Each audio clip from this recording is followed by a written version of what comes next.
friends, teacher, classmates, ladies and gentlemen, good afternoon.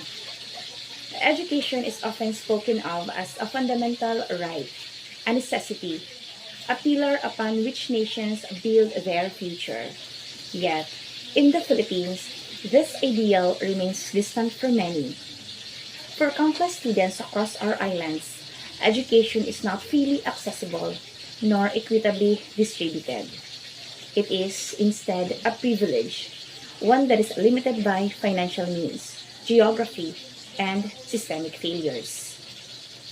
While our Constitution states that education is accessible to all, we must ask, is it truly so? Too many Filipino children wake up each day, not with the excitement of learning, but with the burden of survival. Families has to choose between sending their children to school or putting food on the table.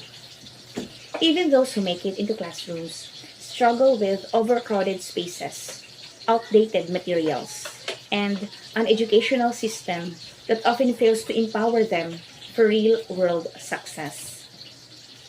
Meanwhile, higher education remains an unreachable dream for many. Universities come with price tags that place them beyond the reach of those without financial support.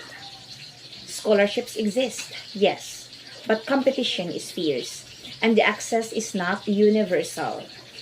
Education then becomes a privilege, reserved for those who can afford for it, for those who are lucky enough to navigate obstacles, and for those who refuse to give up despite the odds.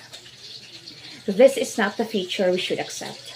This is not the reality we should tolerate.